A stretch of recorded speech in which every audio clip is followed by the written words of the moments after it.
Bismillahirrahmanirrahim. Alhamdulillahirabbil alamin wal 'aqibatu lil muttaqin wa la 'udwana illa 'alal zalimin. Asyhadu an la ilaha illallah wahdahu la syarika lah wa asyhadu anna Muhammadan 'abduhu wa rasuluhu la nabiyya wa la rasula ba'dahu. Allahumma shalli wa sallim 'ala nabiyyina Muhammadin wa 'ala alihi wa ashabihi wa man tabi'ahum bi ihsanin ila yaumiddin. Usikum wa iyaya bi taqwallahi wa ta'atihi la'allakum turhamun. Haitsu qala Allah ta'ala fi kitabihil karim, a'udzu billahi minasy syaithanir rajim. Ya ayyuhalladzina amanu taqullaha haqqa tuqatih wa la tamutunna illa wa antum muslimun. Amma ba'du fa inna asdaqal hadithi kitabullah wa khairul hadi hadi Muhammadin sallallahu alaihi wa alihi wasallam. Wa syarrul umuri muhdatsatuha wa kullu muhdatsatin bid'ah wa kullu bid'atin dhalalah wa kullu dhalalatin fin-nar. Rabbi shrah li sadri wa yassir li amri wa hlul 'uqdatam min lisani yafqahu qawli. Ma'asyiral muslimin wal muslimat rahimani wa rahimakumullah. Tak henti-hentinya marilah kita senantiasa memuji Allah Subhanahu wa taala dalam setiap keadaan, baik dalam keadaan yang penuh dengan kebaikan, nilai-nilai kebaikan, ataupun dalam keadaan yang kita anggap adalah hal yang buruk bagi kehidupan kita. Maka tetaplah memuji Allah Subhanahu wa taala, karena Allah adalah Rabbul Alamin yang menciptakan, yang membuat, yang menjadikan kita ada pada hari ini adalah karena Allah Subhanahu wa taala. Termasuk adalah ketika Allah mudahkan kita untuk melangkahkan kaki menuju tempat-tempat kebaikan, menuju rumah-rumah Allah dalam menuntut ilmu. Maka itu adalah bagian dari karunia yang Allah berikan kepada kita, sehingga kita dimudahkan untuk bisa selalu tertarik dengan sesuatu yang baik. Rasulullah SAW bersabda dalam hadis yang sahih diriwayatkan oleh Imam At-Tirmidzi bahwasanya tidak ada seorang hamba satupun di antara kalian yang akan selamat dari siksa neraka.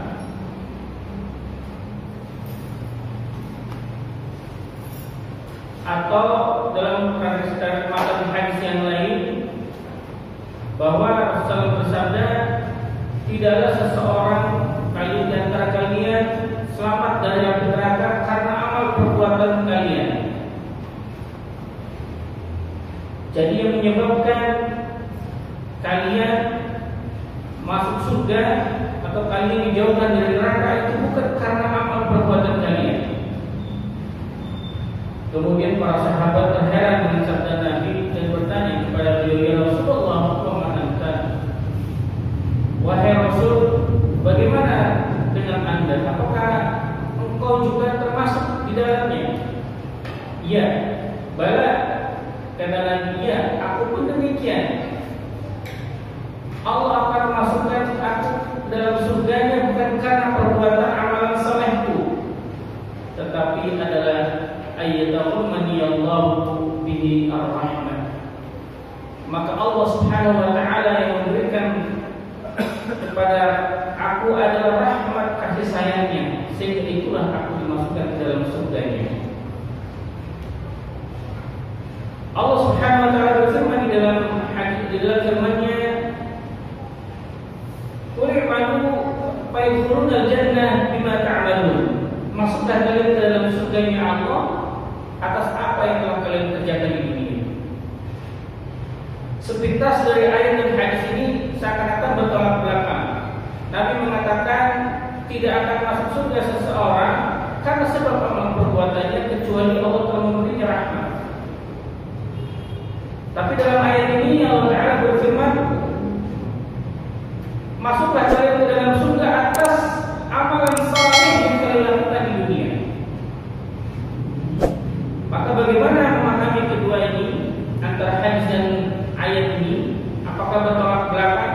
Tidak. Inilah yang membedakan pemahaman ahlul ahwa, orang-orang yang mengikuti hawa nafsu, dengan orang-orang yang mengikuti petunjuk Nabi.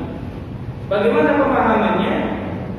Berdasarkan pemahaman akidah Ahlussunnah wal Jamaah, maka para ulama menjelaskan bahwa sebab kita masuk surganya Allah Ta'ala itu karena amalan saleh kita, dan ketika kita mampu melaksanakan amal saleh itu dan istiqomah dalam menjalankannya, itu karena taufik dan hidayah atau rahmat dari Allah Subhanahu wa Ta'ala.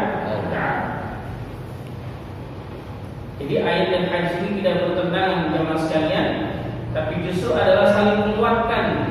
Maksudnya bahwa seseorang dimampukan untuk bisa melaksanakan ketaatan kepada Allah, termasuk kita pada hari ini bisa mengaji kembali setelah libur beberapa pekan, itu karena taufik dan hidayah serta rahmat yang Allah berikan kepada kita. Maka tidak semua orang mendapatkan karunia ini, tapi justru yang lebih banyak manusia itu adalah lebih takut kalau kehilangan urusan dunia. Berapa banyak di antara kita para orang tua sangat takut anaknya kalau tidak bisa matematika. Berapa banyak di antara orang tua yang anaknya sangat takut kalau tidak bisa fisika, tidak bisa ilmu-ilmu agama, ilmu-ilmu dunia. Tetapi berapa banyak di antara kita yang cuek, tidak peduli dengan anaknya yang tidak bisa mengaji, anaknya yang tidak bisa membaca Al-Quran. Berdasarkan data di 2019, bahwa umat Islam Indonesia itu yang belum bisa membaca Al-Quran itu berjumlah sekitar 56%. Artinya baru separuhnya umat Islam yang bisa membaca Al-Quran. Tapi berapa banyak di antara kita yang sampai hari ini belum bisa membaca Al-Quran dengan lancar? Cuek bebek, sabodotai kata orang Cianjur. Masa bodoh. Yang penting saya bisa makan, yang penting saya bisa cari rezeki, cari hidup untuk menyambung kehidupan ini. Maka ketahuilah para jamaah sekalian, nikmat yang paling besar di sisi Allah Ta'ala adalah nikmat ketika kita diberikan taufik dan hidayah, dan itu tidak bisa dibeli dengan harga dunia. Maka itu mari senantiasa kita syukuri bagi kita yang dimudahkan oleh Allah untuk selalu mengedepankan kebaikan. Dimudahkan sholat duha, dimudahkan sholat tahajud, dimudahkan tilawatul Quran, dimudahkan dalam menuntut ilmu, dimudahkan dalam mencari kebaikan, dimudahkan dalam mencari teman yang baik, dimudahkan anak-anaknya masuk dalam pendidikan yang baik, diberikan rezeki yang begitu mudah. Itu adalah karunia yang harus senantiasa kita syukuri. Dengan cara apa? Dengan meningkatkan ketakwaan kita kepada Allah Subhanahu wa Ta'ala. Salawat dan salam semoga tercurah kepada Nabi kita Muhammad Rasulullah sallallahu alaihi wasallam, dan juga kepada para sahabatnya, para tabi'in, tabi'in, dan juga kepada umat yang senantiasa mengikuti sunnah-sunnahnya. Para jemaah sekalian, insyaallah kita akan melanjutkan kajian kita yang tertunda beberapa pekan lalu, yaitu Kitab Tauhid. Dan sekarang kita masuk di subbagian iman pada hari akhir, yaitu hari kebangkitan atau Yaumul Ba'ats. Sebelumnya kita sudah membahas tentang ciri-ciri hari kiamat besar. Hari kiamat itu terbagi dua, ada yang sughra, ada yang kubra. Yang sughra itu hari kiamat kecil, seperti adalah diantaranya bukti kematian kita, wafatnya di antara kita, meninggalnya di antara kita. Itu adalah bagian dari kiamat sughra, dari sekian tanda-tandanya. Kemudian kiamat kubra, kemarin kita sudah bahas juga ada beberapa tanda-tanda besar. Maka sebelum kita melanjutkan sedikit saya mengulas, saya akan membacakan beberapa hadis.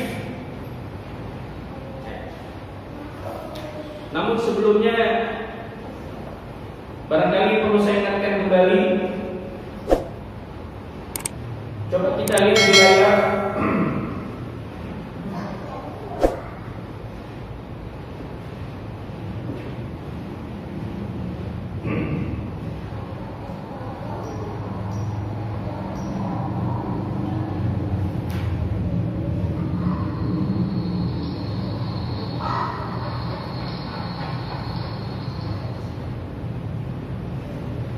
Kelihatan Bu? Coba sekali lagi ya. Nanti saya tanya apa maksudnya dari video ini. Mungkin cuma bisa bergeser sedikit.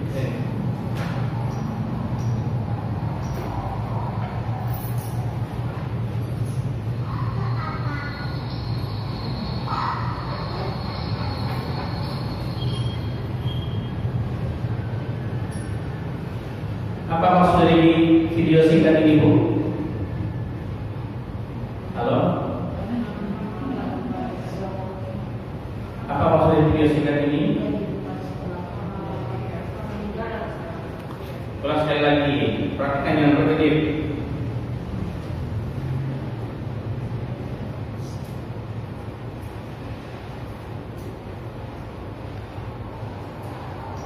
Itu gambar apa Bu? Ini anak muda mungkin yang suka media sosial. Tapi kalau ibu sekarang juga banyak yang juga sudah paham medsos. Itu tadi gambar Facebook. Kata orang tua kita tak cebok. Bilang Facebook nggak bisa bilang tak cebok. Pak cebok saya bilang ya Facebook. Tadi kalau kita lihat dalam video, teman di Facebooknya ada berapa Bu? 4.500. Kalau ibu suka main Facebook kan juga ada pertemanan ya. Ada yang dia minta like teman, minta friend gitu, konfirmasi. Bisa jadi satu orang itu temannya ada 4.000 di media sosial. Tapi pertanyaan tadi di alam kubur 0. Kenapa tidak ada bekal untuk menghadap Allah? Padahal teman yang 4.500 itu adalah teman di dunia maya yang dia bisa berinteraksi, berkomunikasi, tapi ternyata yang bisa membahagiakan kita justru teman di alam barzah nanti. Siapa? Amal saleh. Maka jangan berbangga kalau kita punya teman yang 4.500 atau lebih, atau punya followersnya 5 juta, 10 juta. Jangan pernah bangga dengan jumlah followers di media sosial, karena itu tidak akan memberi apa-apa dalam urusan akhirat. Dalam arti yang sesungguhnya dia akan menjadikan, memberikan pertolongan kepada kita adalah amal saleh. Ya. Nah, oleh karena itu para jamaah sekalian, bahwa kehidupan kita 5 tahap kehidupan yang akan dilalui oleh manusia, yaitu yang pertama sesuatu yang tidak ada. Yang pertama adalah sesuatu yang tidak ada. Maksudnya di alam apa ini yang tidak nampak? Alam roh. Kita masuk di alam roh terlebih dahulu sebelum kita dimasukkan ke dalam alam rahim. Kalau alam rahim nampak ya? Ya, hari ini alam rahim bisa dilihat melalui USG. Bahkan janin atau bayi yang ada dalam kandungan seorang ibu bisa dicek apakah perempuan, apakah laki-laki, itu bisa dilihat melalui USG. Nah, setelah proses itu, tadi yang pertama adalah alam ruh, kemudian yang kedua berada dalam Setelah itu baru kita lahir ke dunia. Kita lahir ke dunia yang kita sekarang jalani hari ini. Setelah fase dunia kita hadapi, berapa lama kita hidup di dunia, Bu? Ya, antara 60 sampai 70 tahun. Setelah itu berakhir urusan dunia, masuk dalam fase alam barzah atau alam kubur. Setelah fase alam barzah, alam kubur, kemudian baru akan masuk ke alam akhirat. Jadi 5 fase kehidupan manusia. Yang pertama alam ruh, yang kedua alam rahim, alam dunia, alam barzah, sama alam akhirat. Maka sering saya sampaikan pada ibu sekalian, para jamaah sekalian, kalau ada yang meninggal jangan mengatakan kita doakan semoga beliau tenang di peristirahatan terakhir. Kalau itu betul atau salah? Salah. Karena kita lihat di sini bahwa alam barzah itu adalah fase sebelum masuk alam akhirat. Sebelum masuk alam akhirat, kita akan melalui namanya alam barzah, alam kubur. Yang kemarin sudah kita bahas, ada siksa kubur, ada nikmat kubur. Kita sudah terlewati kajian itu, bab itu. Maka kita masuk ke fase yang kelima, yaitu memasuki kehidupan akhirat. Bagaimana prosesnya? Apa saja proses kehidupan akhirat itu? Ya. Mari kita lihat.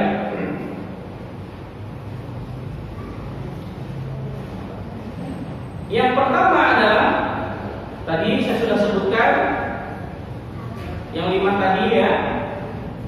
Setelah masuk fase akhirat, tahapannya apa dulu masuk di alam akhirat itu? Hancurnya alam semesta, yaitu terjadi hari kiamat kubra. Ada berapa tanda-tanda hari kiamat kubra? Disebutkan di sini ya, dalam buku yang kita pelajari di halaman 259, di buku yang baru, di buku yang lama di halaman 300, di buku yang lama 259, di buku yang baru di halaman 302, ya. Ya. Pertanyaannya, kalau yang belum punya buku, bagi yang belum punya buku, buka apanya? Ada yang bisa jawab? Belum punya buku, buka apanya nih? Nah, buka apanya itu? Buka yang artinya apa? Beli buku, ya. Ya, insya Allah. Nanti mau cari sendiri boleh, nanti pesan melalui saya boleh, ya. Baik, kita lihat hari kiamat atau hancurnya alam semesta, yaitu kiamat kubro. Kemarin kita sudah bahas tanda hari kiamat kubro, diantaranya munculnya Dajjal, turunnya Nabi Isa, matahari terbit dari barat. Kemudian ada dalam buku itu 259 yang sebelah kanan, munculnya Imam Mahdi, keluarnya binatang melata, asap serta api di negeri Hijaz dan lain sebagainya. Saya lengkapi sebuah hadis di dalam buku Ensiklopedia Akhir Zaman, ya, punya Ustaz Dr. Muhammad Ahmad Al-Bayyad yang dipengantari atau dimai oleh Ustaz Al-Fatih Al-Adnani. Saya bacakan terjemahkan saja. Nabi SAW bersabda, yaitu ittala'a Nabi SAW, Nabi melihat ke arah kami ketika kami sedang berbincang-bincang. Beliau bersabda, apa yang kalian perbincangkan? Mereka menjawab, kami perbincangkan hari kiamat. Kemudian Rasulullah bersabda, sesungguhnya hari kiamat itu tidak akan terjadi sampai kalian melihat sebelumnya 10 tanda. Jadi dalam hadis ini disebutkan 10 tanda hari kiamat yang besar. Kemudian beliau menyebutkan yang pertama ada dukhan, yaitu asap. Kemudian Dajjal, ada binatang yang melata di muka bumi, terbitnya matahari dari tempat tenggelamnya, turunnya Isa di Maryam, ada Ya'juj dan Ma'juj. Ya. Kemudian 3 pembenaran ke dalam bumi, pembenaran di timur, pembenaran di barat, dan pembenaran di Jazirah Arab. Dan yang terakhir darinya adalah api yang keluar dari Yaman, menggiring sekalian manusia menuju tempat terkumpulnya mereka di padang mahsyar. Ketika hari kiamat terjadi, semua bumi akan hancur. Al-Qari'ah, mal Qari'ah, wa ma adraka mal Qari'ah. Yauma yakunun nasu kal farashil mabthus. Pada hari itu manusia berterbangan seperti kahas yang berterbangan. Wa takunul jibalu kal'ihnin manfush. Dan gunung-gunung hancur lebur. Kita bisa lihat peristiwa Palu, peristiwa Gunung Merapi meletus. Beberapa tahun silam saya pernah mencoba menapak tilas perjalanan Mbah Marijan. Saya melihat dampak erupsi Merapi di beberapa tahun silam di wilayah Jakarta. Itu ada motor, mobil, sama sapi, kambing, itu tinggal tulangnya tok karena terkena awan panas, disebut wedus gembel. Wedus gembel itu bukan kambing maksudnya, wedus kan kambing kalau Jawa. Tapi kayak awan panas itu begitu nempel, bahkan saya masuk ke sebuah rumah yang di dalam rumah itu semua hancur. Ada teko termos itu hancur, hanya tinggal kepalanya, tapi di sebelahnya ada Al-Quran masih utuh, bersih, tidak tersentuh oleh awan gembel saja. La haula wala quwwata illa billah. Itu baru gambaran kecil peristiwa yang kita lihat dengan mata kepala kita sendiri, yang tidak ada sekutunya sedikit pun dengan peristiwa hari kiamat yang sangat besar. Yang paling mengerikan pada hari kiamat itu terjadi, Allah Ta'ala mengatakan, wa kullu dzatin hamlin hamlaha. Dikala itu wanita-wanita yang hamil kemudian langsung melahirkan. Saking dahsyatnya hari kiamat. Nah, ketika kiamat itu terjadi, maka dunia ini Allah hancurkan sehancur-hancurnya. Tidak ada yang hidup di kala itu kecuali Allah Subhanahu wa Ta'ala.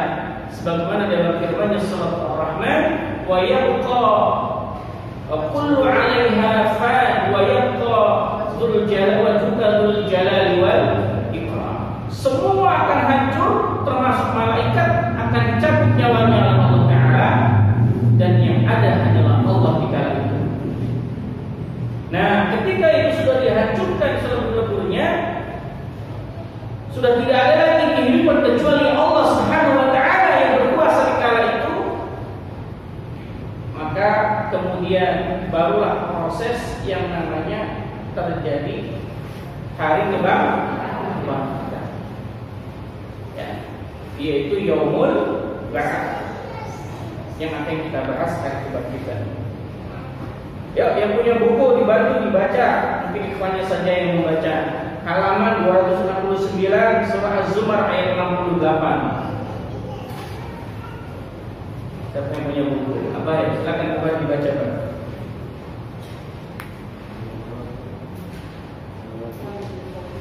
Di halaman 259 Az-Zumar ayat 68.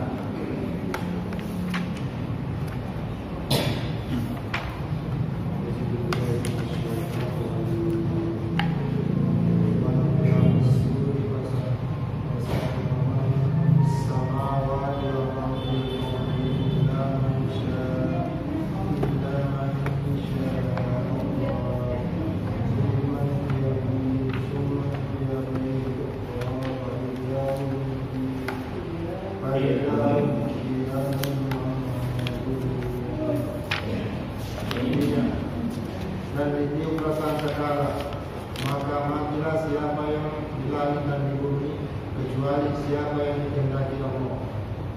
Kemudian ditiup sangkakala itu sekali lagi, maka tiba-tiba mereka berdiri menunggu putusnya masing-masing. Putusannya masing-masing. Baik. Jadi ketika ditiup sangkakala oleh malaikat siapa? Israfil, semua dunia hancur lebur. Seperti apa tiupan sangkakalanya? Di dalam hadis bentuk tiupan itu Nabi jelaskan di dalam halaman 260. Rasulullah SAW pernah ditanya tentang as-sur maksudnya, as-sur tadi tiupan, alat niup sangkakalanya itu. Maka beliau menjawab, sebuah tanduk yang ditiup, dan meniup adalah malaikat Israfil alaihissalam. Setelah ditiup maka matilah seluruh makhluk yang ada di langit dan di bumi selain yang Allah kehendaki orang. Nah, jadi bentuk tiupannya itu seperti tanduk alatnya. Karena kalau kita lihat beberapa pelajaran di SD gitu ya, mencerminkan ada gambar tiupan sangkakala dengan seperti tanduk itu dibolehkan ya, karena Nabi menjelaskan itu, kecuali Nabi tidak menjelaskan. Jadi bentuknya seperti tanduk yang ditiup. Tapi jangan dibayangkan tanduknya kayak tanduk kerbau yang kita lihat di dunia. Yang bentuknya persis tahu itu hanyalah malaikat Israfil, hanya Allah dan malaikatnya. Tidak bisa kita tebak-tebak kok, jangan-jangan itu tanduknya kerbau yang di Toraja yang banyak ya. Bukan, jadi artinya tidak akan sama dengan apa yang kita lihat di dunia ini. Maka ketika sangkakala yang pertama itu ditiup, sebagaimana dalam ayat tadi, dan ditiuplah sangkakala, maka matilah siapa yang di langit dan di bumi kecuali siapa yang dikehendaki Allah. Termasuk di malaikat itu ketika hancurnya dunia, malaikat belum langsung dimatikan.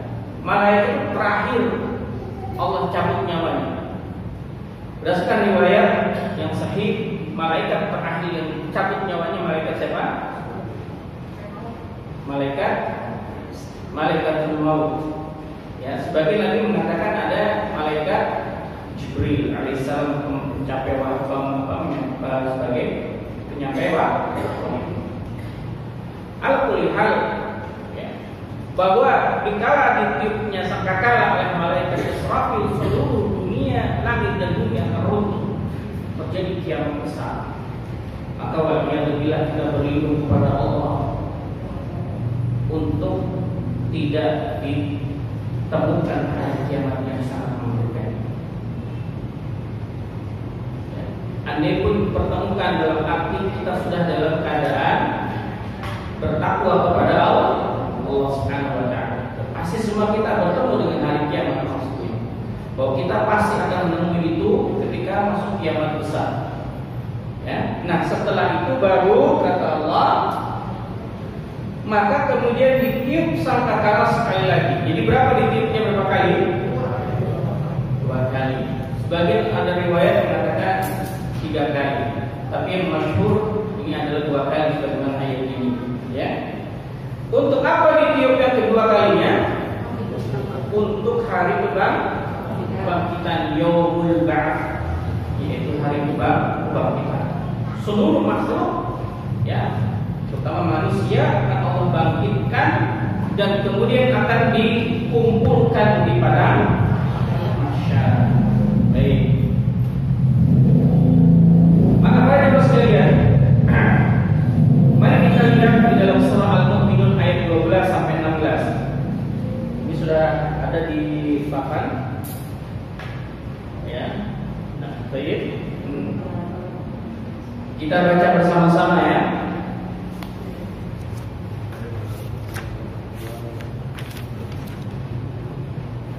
A'udzu billahi minasy syaithanir rajim. Ya.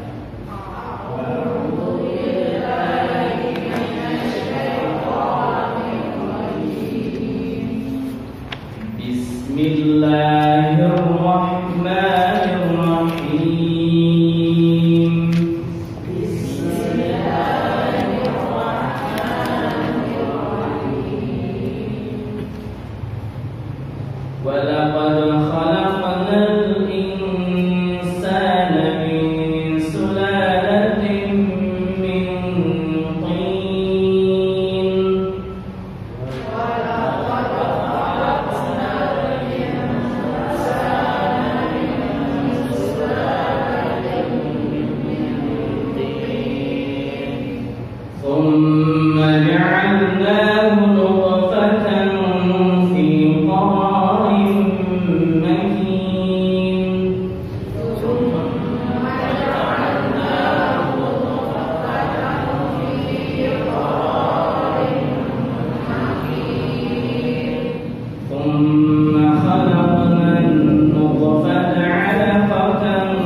Sungguh kami telah menciptakan manusia dari saripati, berasal dari tanah. Kemudian kami menjadikannya air mani yang disimpan dalam tempat yang kokoh. Kemudian air mani itu kami jadikan sesuatu yang melekat. Lalu sesuatu yang melekat itu kami jadikan segumpal daging. Dan segumpal daging itu kami jadikan tulang belulang. Lalu tulang belulang itu kami bungkus dengan daging. Kemudian kami menjadikannya makhluk berbentuk lain. Maha suci Allah, pencipta yang paling baik.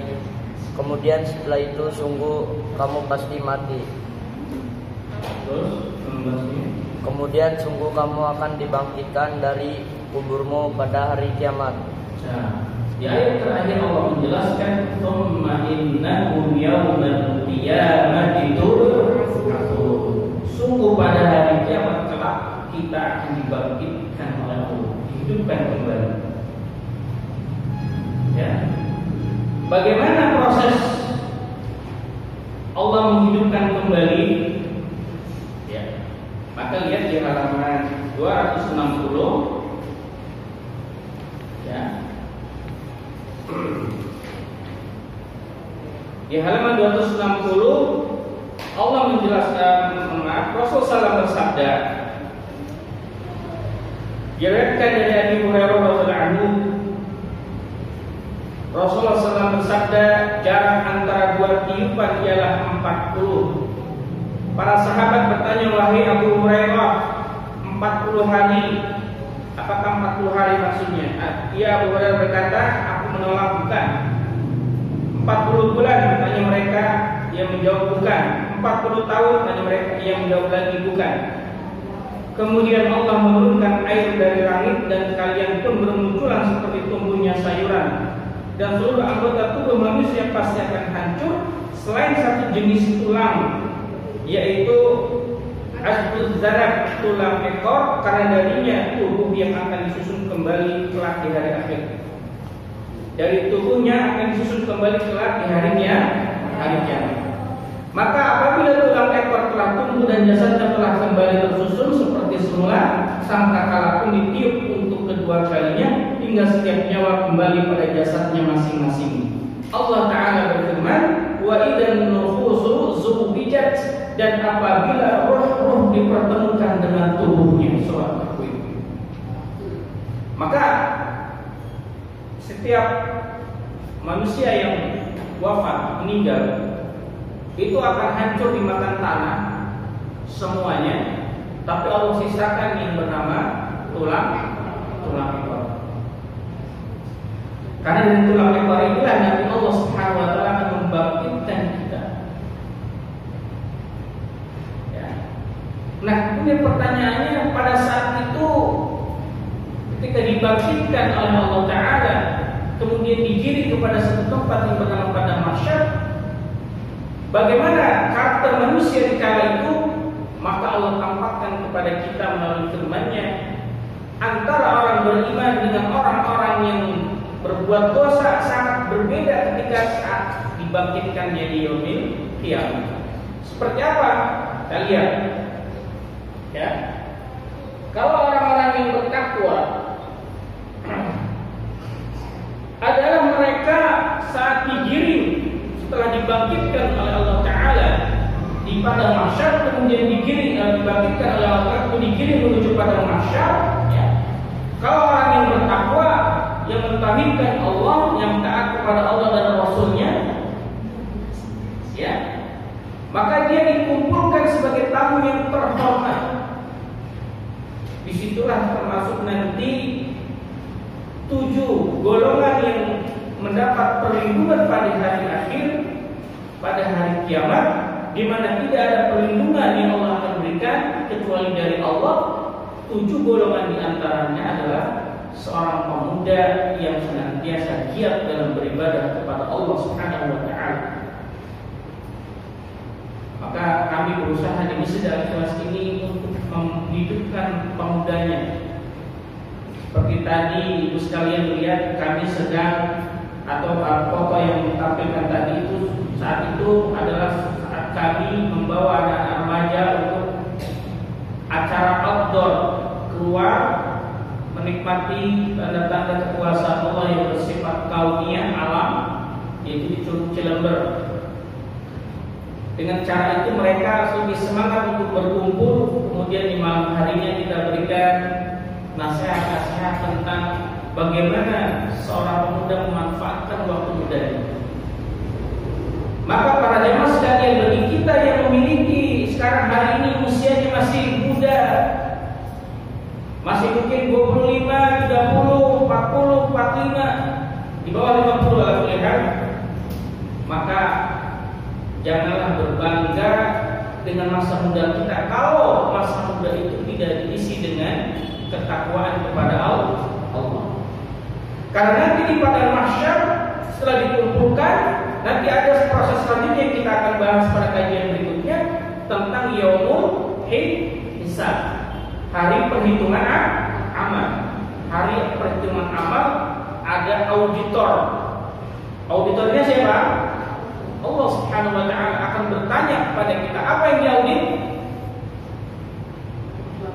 4 perkara yang akan diaudit oleh Allah. Ya, apa saja itu? Tetap terus dikaji ini. Ya. Baik. Kembali dalam pembahasan tadi, orang yang bertakwa ketika di padang mahsyar dia akan diperlakukan secara terhormat. Bagaimana dengan orang kafir, orang berbuat dosa?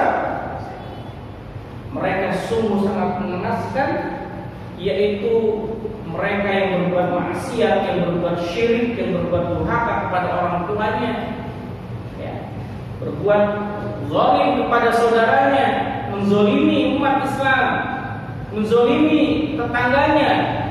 Orang-orang yang berbuat dosa kelak dia akan digiring dalam keadaan kehausan seperti hewan ternak. Di sini ada yang jadi pengembala, kawan.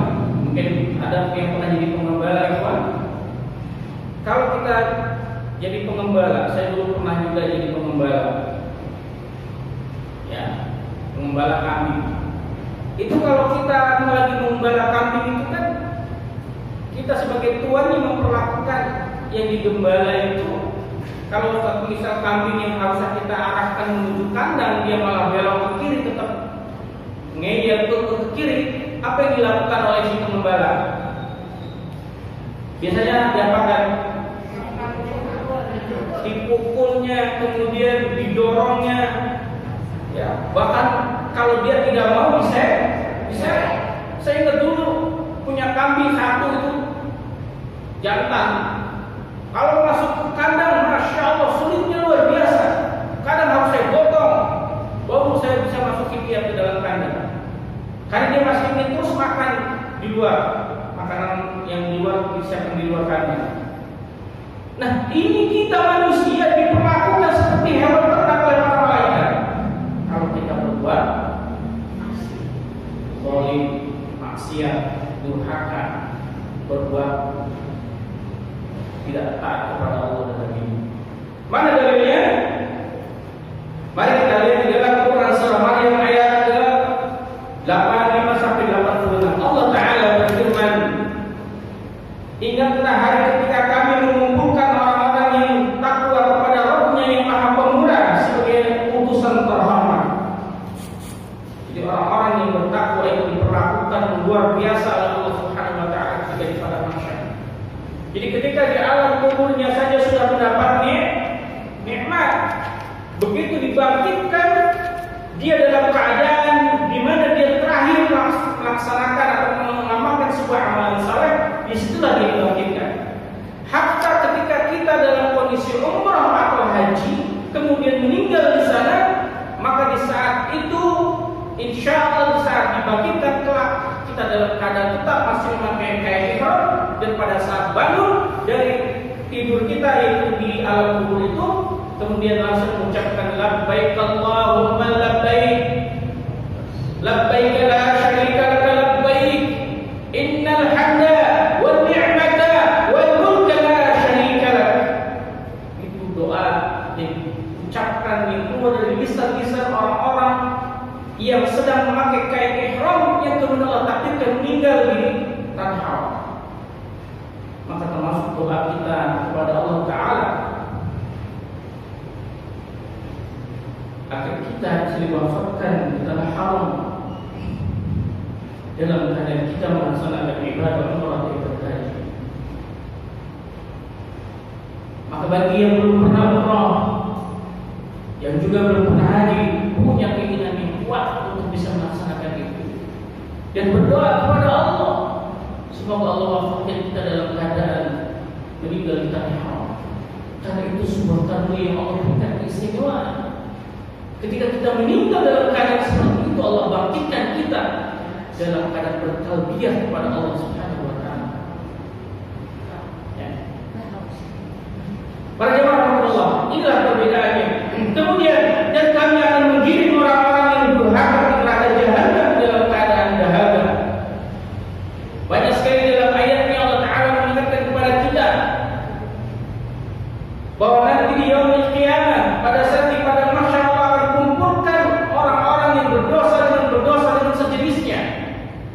Koruptor akan dikumpulkan dengan koruptor, pencuri akan dikumpulkan dengan pencuri, pezina akan dikumpulkan dengan pezina, pembohong akan dikumpulkan dengan para pembohong, orang-orang yang suka berbuat zalim akan dikumpulkan. Semua itu diklasifikasikan oleh Allah Ta'ala. Dan disitulah orang-orang kafir merasa apa? Kehausan yang luar biasa. Pertanyaannya, kenapa mereka merasa haus?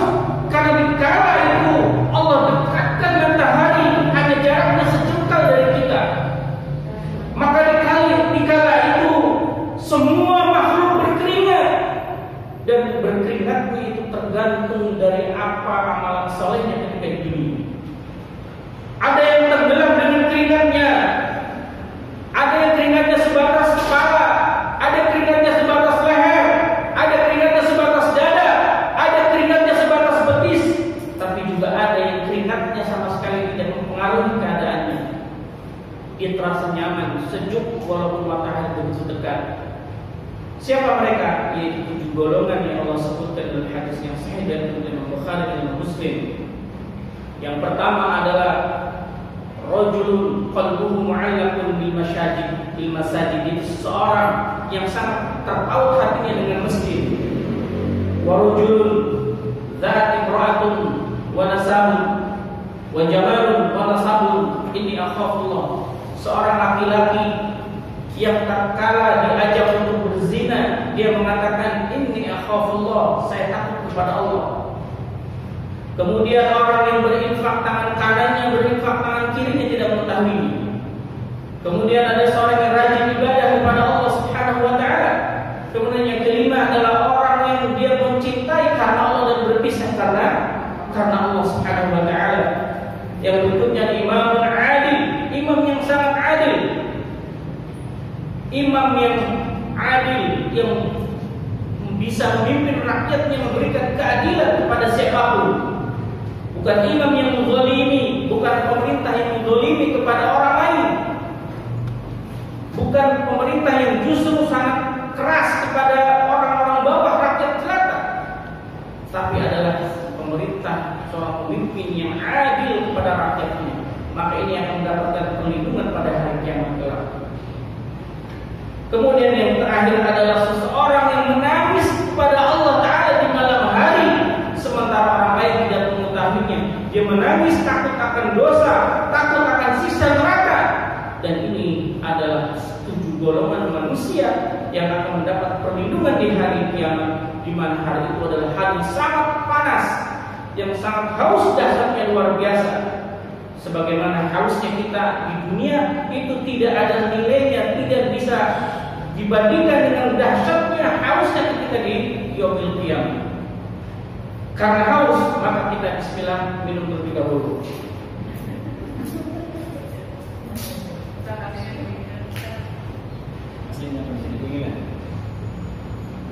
Tadi cek ada ininya enggak? Nova. Satu diminta.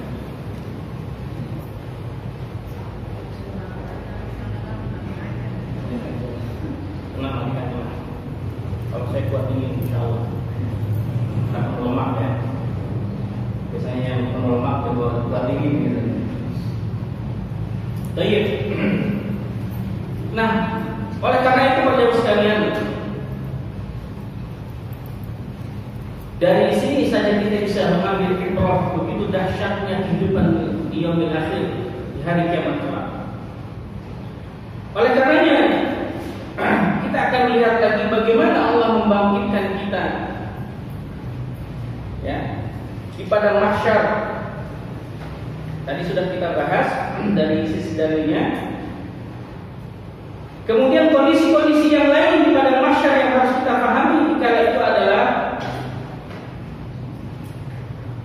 bahwasanya Rasulullah SAW bersabda, wahai manusia, sesungguhnya kalian akan dihimpun, akan dikumpulkan menghadap Allah di padang mahsyar kelak dalam keadaan tidak beralas kaki, telanjang, tidak berpakaian dan tidak disunat atau dihitam. Ya. Ketika dikumpulkan di padang mahsyar tanpa alas kaki, dalam keadaan telanjang pula dan tidak dihitam. Sampai kemudian Rasulullah SAW ditanya oleh Aisyah radhiyallahu anha, wahai Rasulullah, apakah kami satu sama lain saling memandang auratnya? Karena perempuan dan laki-laki sama di kala itu.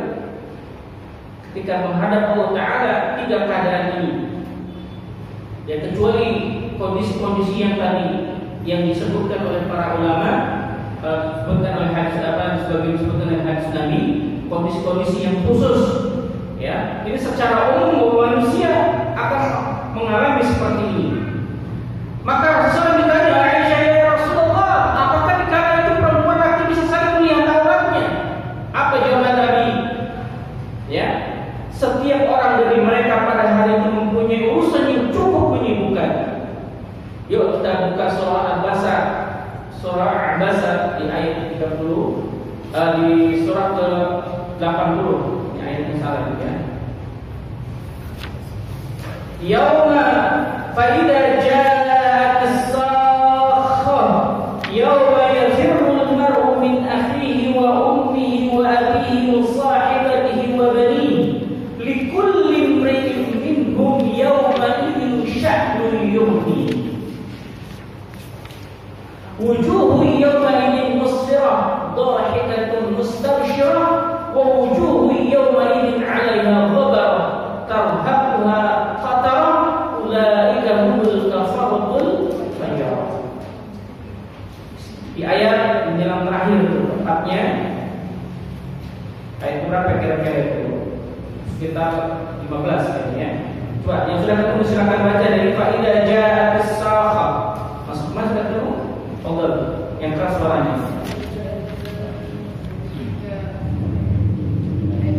Yang keras suara.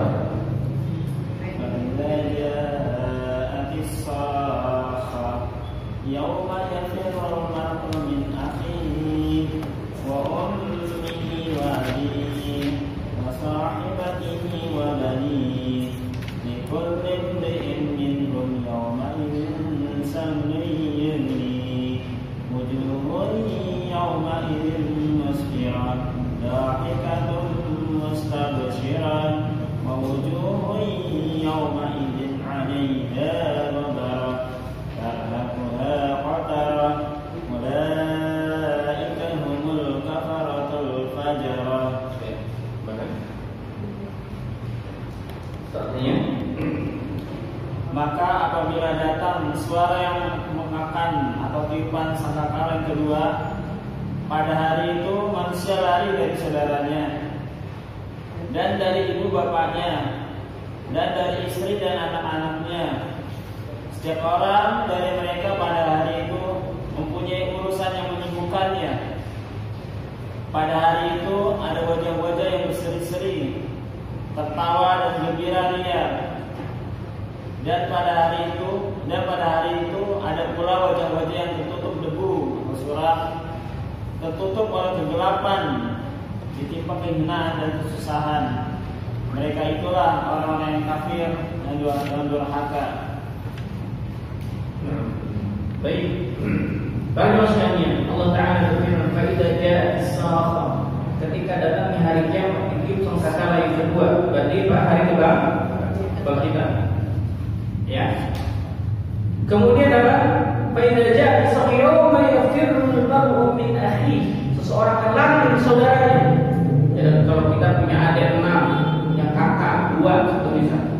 Pada hari kiamat tidak akan bisa ngurusi satu sama lain, sibuk dengan urusan sendiri. Bahkan sampai tadi pun Nabi mengatakan, di dalam saat kita menghadap Allah di pada mahsyar, dalam keadaan telanjang bulat perempuan dan laki-laki tidak sempat melihat auratnya, saking sibuknya dahsyat luar biasa pada hari itu. Ya. Kemudian yauma yafirru al-mar'u min akhihi wa ummihi wa abihi. Seorang anak terlari dari ibunya, dari bapaknya, dan peduli sama ayah ibunya. Yauma yafirru al-mar'u min akhihi wa ummihi wa abihi wa sahibatihi wa banihi. Dan dari teman-temannya, likulli imri'in minhum yawma idzin sya'nun yughni. Karena pada hari itu urusannya lebih dahsyat. Mereka sibuk semua untuk mempertanggungjawabkan perbuatan di hadapan Allah Subhanahu wa taala.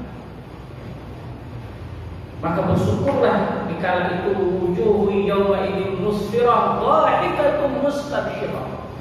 Ada orang-orang dikala semua pada sibuk dengan urusannya masing-masing, tapi dia tersenyum, mukanya bahagia di hadapan Allah. Siapa itu? Mereka-mereka yang matinya dalam keadaan husnul khatimah.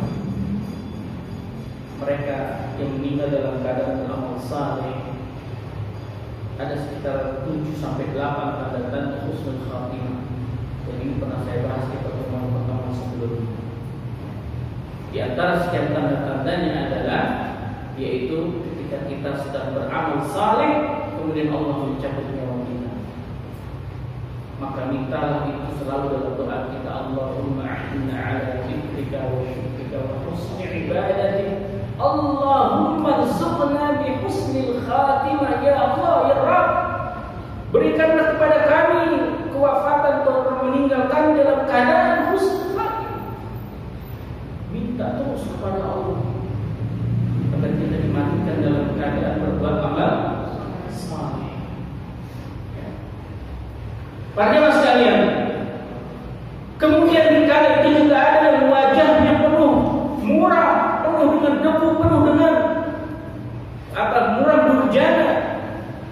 Itu mereka adalah orang-orang yang kafir, orang-orang yang berbuat dosa kepada Allah Subhanahu wa taala. Wujuhu yawma idzin musfirah dhahikatun mustabsyirah, wujuhu yawma idzin 'alaiha ghadab tarhaquha qatara ulaika humul kafaratul fajar. Mereka adalah orang kafir yang berbuat dosa. Wajahnya berbalik dengan orang yang beriman. Di dalamnya ayat yang lain Allah Ta'ala menegaskan. Silahkan dibuka juga sebagai tambahan, yaitu di dalam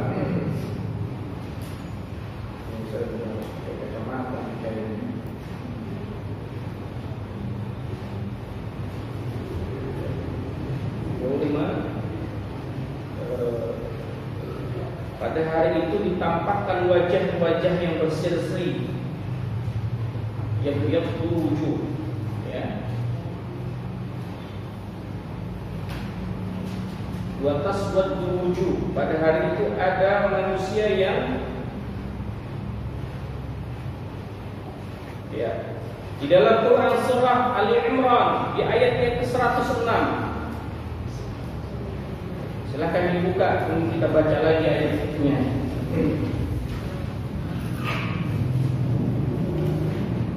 Ali Imran surah ketiga ayat 106.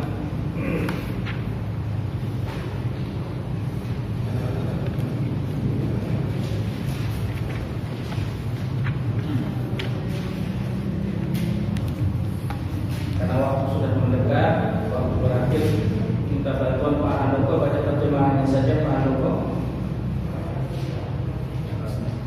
Keras Pak suaranya.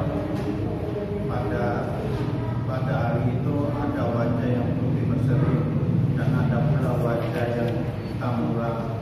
Adapun orang-orang yang berwajah hitam murah, kepada mereka dikatakan, mengapa kamu kafir setelah beriman? Karena itu rasakanlah azab disebabkan kekafiranmu itu. Baik. Allah Ta'ala berfirman, "Yauma tabyaddu wujuhum wa taswaddu wujuh." Pada hari itu nampak wajah yang berseri-seri dan nampak juga wajah yang hitam kelam mukanya. Ibnu Abbas radhiyallahu anhu, seorang sahabat yang ahli tafsir, masih muda usianya, tetapi doakan oleh Nabi menjadi ahli ta'wil yang bisa menafsirkan Al-Quran. Beliau mengatakan, siapa mereka yang wajahnya berseri-seri, yang putih bersinar, mereka adalah ahli taqwa wal khair. Itu mereka adalah orang-orang yang bertakwa, yang tadi diperlakukan secara terhormat oleh Allah Subhanahu wa taala ketika di padang mahsyar. Siapa mereka yang wataswaddu wujuh? Mereka adalah ahlul ma'asi wa ahlul bid'ah. Mereka yang hitam mukanya, ya, lawan dari berseri-seri tadi. Mereka itu siapa? Mereka adalah yang orang-orang berbuat dosa dan pelaku-pelaku bid'ah. Maka itu hati-hati bagi kita yang masih suka melakukan hal-hal yang bid'ah, bisa menyebabkan muramnya, hitamnya muka kita karena perbuatan bid'ah itu. Apa itu bid'ah? Bid'ah itu adalah melaksanakan satu ibadah, sesuatu yang baru yang tidak diajarkan oleh Nabi kita Muhammad SAW, yang berkaitan dengan masalah ibadah-ibadah mahdhah. Ya. Kesimpulannya seperti itu. Ibadah-ibadah mahdhah yang di sana adalah kita menambah-nambah, ya, seperti ya, sholat maghrib ditambah jadi 1 rakaat. Jadi sholatnya berapa? 4 rakaat. Tidak itu. Sholat subuh harusnya 2 ditambah 1 rakaat. Tidak itu. Pernah suatu kali di zaman tabi'in, Al-Imam Ibnu Musayyib pernah menegur seseorang yang dia sholat subuh, kemudian menambahkan sholat subuh itu menjadi 2 rakaat lagi, jadi 4 rakaat. Kenapa kau lakukan ini wahai fulan? Kata Imam Ibnu Musayyib. Yang melakukan bid'ah ini katakan, loh emang salah saya nambah-nambah ini? Apakah Allah akan mengadab saya gara-gara saya sholat? Itu nggak mungkin, saya kan ibadah ini. Apa jawab Imam Ibnu Musayyib? Wahai fulan, Allah tidak akan mengadabmu karena kamu sholatnya, tetapi Allah akan mengadabmu karena kamu menyelisihi sunnah Nabi-Mu. Karena Nabi tidak pernah mengajarkan sholat subuh itu jumlahnya 4 rakaat. Maka yang menyelisihi sunnah itu risikonya besar. Apa saja amalan-amalan yang menyelisih sunnah nanti akan masuk pada bab berikut kajian kita. Buku kitab tauhid ini lengkap. Jadi sangat rugi kalau yang belum punya. Para jamaah sekalian, maka kemudian Allah menjelaskan dalam ayat tadi, dalam surah Al-Imran tadi kelanjutannya, fa'ammal ladzina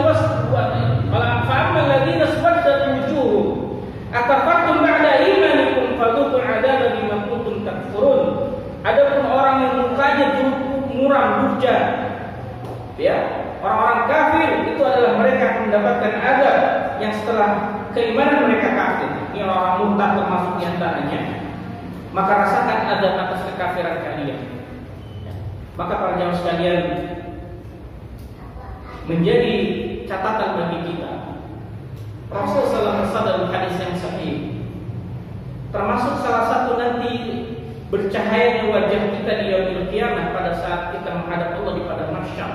Itu diantaranya para ahli takwa yang dia senantiasa menjaga wudunya. Dalam hadis yang sahih dalam kitab Riyadhus Shalihin dijelaskan banyak sekali di sana para ulama menjelaskan hadis tersebut, ya. Dia itu akan bercahaya wajahnya, dari keningnya bercahaya, dari matanya, telinganya, tangannya, kakinya semua bercahaya. Kemudian ditanya Rasulullah oleh para malaikat, ya Rasul, umatku seperti itu, amalan apa yang dia lakukan? Kata Nabi, mereka yang selalu menjaga wudunya. Apa maksud menjaga wudu? Menjaga wudu baik secara zahir ataupun secara batin. Menjaga wudu secara zahir artinya kalau kita batal, wudu lagi. Maka para ummahat, para ikhwan sekalian, kalau kita lagi bekerja satu misal di rumah atau di luar rumah, Usahakan dalam keadaan suci, dalam keadaan berwudu. Kalau kita buang air kecil atau buang air besar, setelah itu langsung ambil air wudu lagi. Dan senantiasa itulah kita lazimi dalam kehidupan kita. Senantiasa kita bersuci kepada Allah Subhanahu wa taala. Makna yang kedua secara batinnya adalah kita bisa menjaga pandangan mata, bisa menjaga hidung, bisa menjaga mulut, bisa menjaga mata dari hal-hal yang diharamkan oleh Allah Subhanahu wa taala. Itulah yang disebut orang yang menjaga wudu. Maka kata Nabi, umat yang seperti itu nanti saat yaumul mahsyar bercahaya semuanya. Dan inilah harapan kita, mudah-mudahan kita termasuk ahlul khair. Maka insyaallah setelah kajian ini kita akan lanjut memahami tentang proses setelah yaumul mahsyar ini, hari kebangkitan dan yaumul mahsyar. Kemudian kita akan masuk pada fase yaitu yaumul hisab. Seperti apa yaumul hisab dan bagaimana bentuk yaumul hisab? Apakah ada lembaran-lembaran catatan-catatan? Iya. Sebagai hadis Nabi nanti kita akan bahas ada yang disebut namanya bitaqah. Bitaqah itu setiap catatan kebaikan seorang mukmin dan seorang kafir, itu catatannya bitaqah itu, lembaran-lembaran itu panjangnya sejauh mata memandang. Cuma jangan ditanya, Ustaz, kertasnya dari HPS atau dari apa? Ya, itu adalah Allah yang mengatur seperti apa kertasnya. Dalam hadis itu Nabi mengatakan panjangnya bitaqah, catatan kebaikan kita itu sepanjang mata memandang. Itulah catatan amal kebaikan kita akan ditampakkan kepada dunia Islam. Sampai yang terkecil pun, sebiji zarah pun akan ditampakkan oleh Allah Subhanahu wa taala. Ya. Nah, oleh karenanya tetap stay terus dalam kajian ini. Insyaallah kita akan lanjutkan lebih lanjutnya. Gambar apa itu? Soalnya dari Tuhan tuh ya. Jazakumullah khair. Terima kasih atas perhatiannya. Barakallahu fikum. Kita tutup dengan doa kafaratul majlis. Subhanallahumma wa bihamdika asyhadu an la ilaha illa anta astaghfiruka wa atubu ilaik. Wassallallahu ala nabiyyina Muhammadin wa ala alihi wasallam. Wa akhiru da'wana walhamdulillahi rabbil alamin. Yang benar dari Allah, yang salah dari saya pribadi mohon dimaafkan. Bila ada tutur kata yang kurang tepat, bila ada pembahasan yang kurang maksimal, bila ada pembacaan ayat atau hadis yang juga keluar, mohon dimaafkan. Bila taufiq wal hidayah, wassalamualaikum warahmatullahi wabarakatuh.